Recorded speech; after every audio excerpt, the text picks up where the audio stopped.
Mate, congrats first of all on your performance the other night. Unbelievable. What was it like to be part of that? I guess not just your performance personally, but as a team winning against the reigning champ from their home floor. Yeah, it was incredible. I think probably the most spectacular thing was the amount of fans we had in the arena. The guys really fed off of that, myself included, and to be able to close out the reigning champs on their home court was pretty spectacular. As Scott said, you're a bit agitated at half time. We saw that on the vision as well. What did you do, I guess, in the break, to calm yourself down and come out and respond like you did?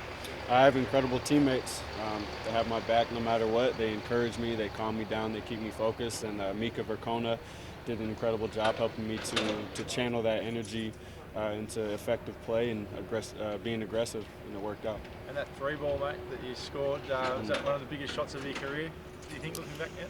Yeah, it's got to be up there.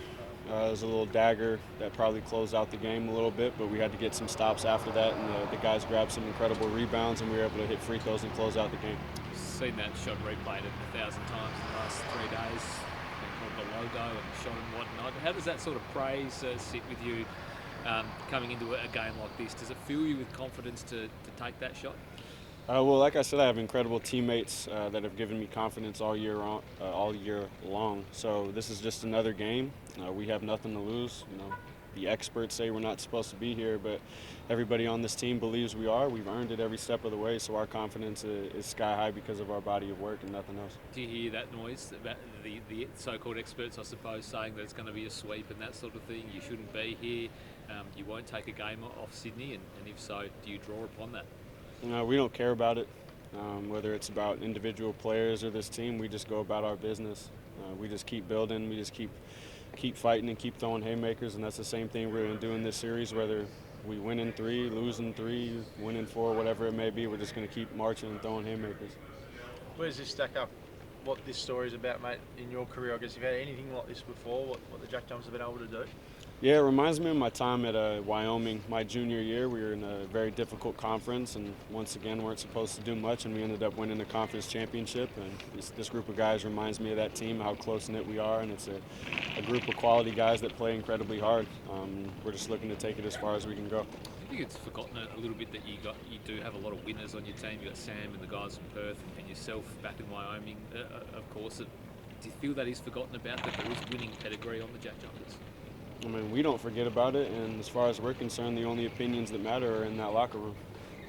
Josh, when you got here last year, at the start of before the season, you said you'd lost your passion for basketball a bit from your time overseas. How has that changed with the run and the time you've had in Tassie?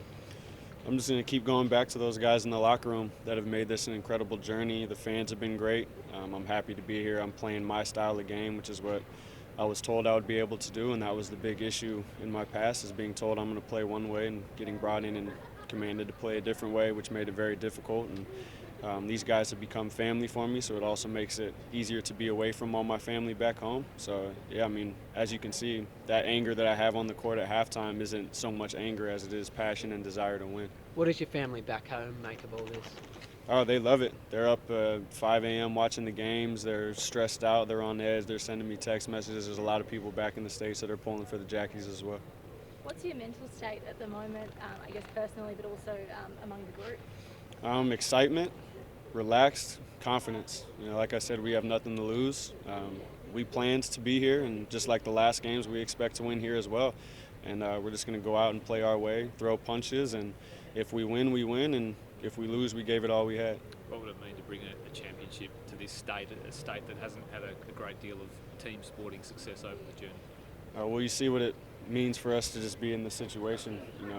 We walk into the airport and there's people that don't even know basketball that are rooting for the JackJumpers. So I think it would be pandemonium and a really big event, a crown jewel for Tasmanian sports, and I think it'll bring a lot of attention and potentially other sports down here to the island.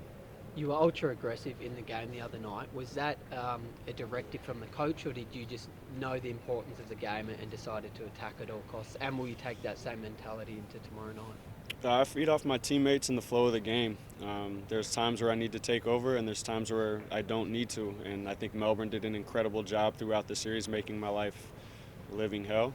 With Shea Illy, Baba, and Delhi, they did a great job. And in Game 2, they did everything they could to take away shots. So in a situation like that, when the other guys are playing well and we're winning the game, I don't need to force so I can score 20. And other games, when we need someone to close out the game, then that's my job.